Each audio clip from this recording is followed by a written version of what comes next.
सहरसा में एक ऐसा सनसनीखेज मामला सामने आया है जिसको जानकर आप भी हैरान हो जाएंगे। अब यह हैरानी क्यों होगी?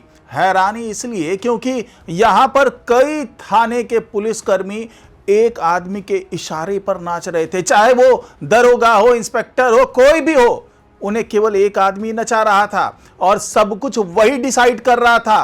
केस डायरी वो डिसाइड कर रहा था, केस फाइलें वो तैयार करवा रहा था और सब कुछ इशारे पर चल रहा था उसी आदमी के सहारे। तो आखिरकार ऐसा क्या हुआ? वो आदमी क्या था जिसके कारण सारे दरोगा नतमस्तक हो चुके थे और अब डीआईजी ने बड़ी कार्रवाई करते हुए 10 दरोगा को सस्पेंड कर दिया। तो आखिरकार ये सब कुछ हो क्या रहा था? क्यों ये सारे पुलिस वाले जो हैं वो डरे हुए थे या यूं कहें कि उसके गुलाम बने हुए थे? सब कुछ जानेंगे आज की इस खास रिपोर्ट में, तो इसे आखिर तक जरूर देखिएगा। नमस्कार, मैं हूं डॉक्टर सुरजीत सिंह और आप देख रहे हैं YBN बिहार झारखंड। तो जी हां, एक शख्स जिसका नाम है सतीश कुमार।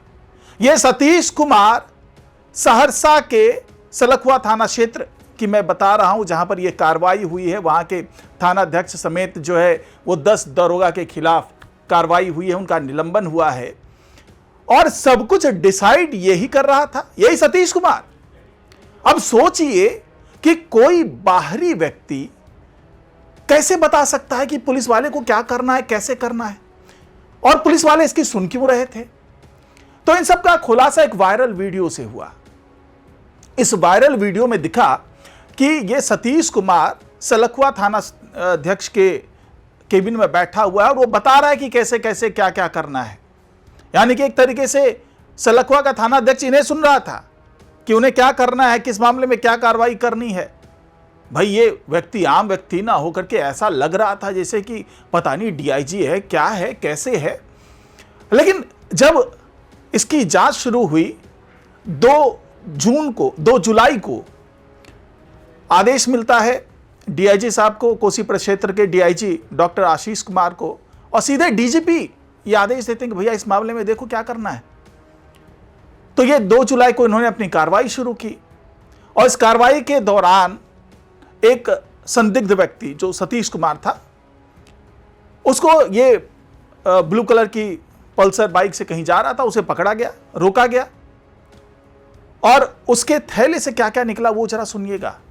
उसके थैले से एक लैपटॉप निकलता है, माउस निकलता है, कीबोर्ड निकलता है और उसके साथ निकलती है केस डायरी, कई थानों की केस फाइलें, ओरिजिनल, डुप्लीकेट नहीं, कोई जेरॉक्स करके लाया हुआ नहीं।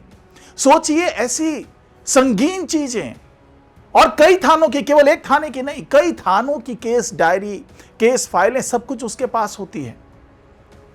भाई इतनी रिपोर्ट तो आईजी नहीं लेते, डीआईजी नहीं लेते, आईपीएस ऑफिसर नहीं लेते हैं, उतनी रिपोर्ट तो ये लेके घूम रहा था। और जब उसे पूछताछ की गई तो सारी चीजें फिर खुलना शुरू हो गई। अब सवाल यही उठता है कि आखिरकार ये पुलिसकर्मी इससे इतने डरे हुए क्यों थे? इसकी बात क्यों मानते थे? इसके इशारे पर क्यों नाचते थे? तो दरअसल ये एक बड़ा नेटवर्क बन गया था। ये दरअसल एक दलाल था और इस दलाल का काम क्या होता था कि ये क्लाइंट लाता था इन पुलिस वालों के पास। क्लाइंट कहने का मतलब कि अगर किसी के खिलाफ कोई मामला दर्ज हो गया है, कहीं कोई समझौता करवाना है, कोई एफआईआर दर्ज हो रहा है, कोई एफआईआर रोकना है, स्पंज कराना है, कुछ भी इस तरह की चीजें जो कि थाने से संबंधित हो, तो ये दलाल के तौर पे उन लोगों को लेकर के आता था, उससे रिश्वत लेता था, पुलिसकर्मियों से बांटता था पैसे, उन तक पैसे पहुंचाता था और ये पूरा कारोबार चल रहा था। जब डीआईजी साहब ने पूरे मामले की जांच शुरू की तो पता चला कि ये तो बड़ा नेटवर्क है और दनादन अब इस पे कार्रवाई शुरू हो चुकी है।